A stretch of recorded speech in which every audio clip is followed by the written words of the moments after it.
Hello दोस्तों, नमस्कार। आपका हमारे चैनल अजय हिंदी शिक्षा में स्वागत है। आज की इस वीडियो में हम क्लास 10th का एक टॉपिक है जो कि है प्रतिवर्ती क्रिया। इस पर टिप्पणी भी लिखने को आता है और इसकी परिभाषा भी पूछता है कि प्रतिवर्ती क्रिया किसे कहते हैं। इसके उदाहरण भी दीजिए या उदाहरण देकर समझाइए, ये प्रश्न आता है।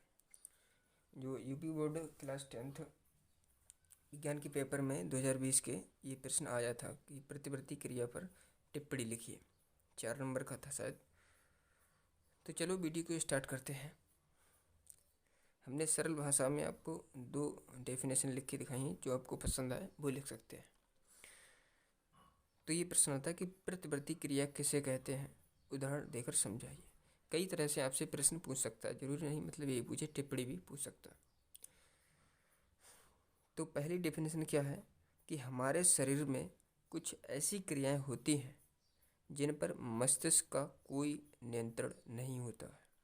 अर्थात ऐसे समझें कि ऐसी क्रियाएं हमारे शरीर में जो मस्तिष्क के आदेश के बिना ही होती हैं, मस्तिष्क का कोई नियंत्रण नहीं होता उन पर, तो ऐसी क्रियाएं प्रतिवर्ती क्रियाएं कहलाती हैं।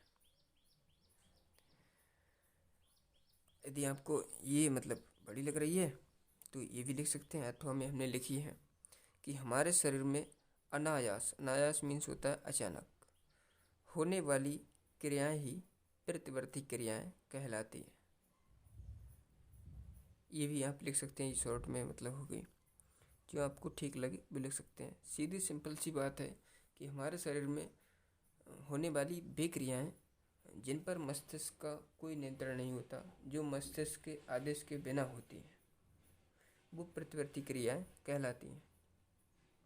अब इनको हम उदाहरण से समझते हैं जिससे कि आप आसानी से समझ सकें। तो इसके उदाहरण भी हमने दिए हैं। वैसे तो इसके कई उदाहरण हैं। पहला उदाहरण हमने लिखा कि छींकना। हमें छींक आ जाती है और जब छींक आती है तो हमारे मस्तिष्क को सूचना नहीं पाती, तब तक छींक आ जाती है, तो इस पर मस्तिष्क का कोई नियंत्रण नहीं होता। इसके बाद दूसरा है खांसना। खांसी आती है, वो भी मतलब इसी तरह। उसके बाद तेज प्रकाश से आँखों का बंद हो जाना। मतलब जब प्रकाश हमारी जब तेज प्रकाश होता है, जब हमारी आँखों पर पड़ता है तो हमारी आँखें बंद हो जाती हैं, तो ये भी मतलब इसी का उदाहरण है। पलकों का झपकना, पलकें हम झपकाते हैं तो ये भी इसी का उदाहरण है। कोई मतलब यदि ऐसी चीज़ आ जाए तो हम पलकें झपक जाती हैं। या और उदाहरण दूंगा, कई उदाहरण हैं इसके कि जैसे यदि हमारे मच्छर काट ले तो हमारा हाथ कहीं हमें दिखता थोड़ी है, अंधेरे में भी काटे तब भी हमारा हाथ वहीं पहुंच जाता। या मतलब कोई सुई चुभोए तो खट हम दूर हटा लेते हैं हाथ। या आग में कहीं उंगली कोई ले जाए तो जहाँ थोड़ी मतलब लगी लपट तो खट दूर हटा लेते हैं। तो ये सब इसी के उदाहरण हैं।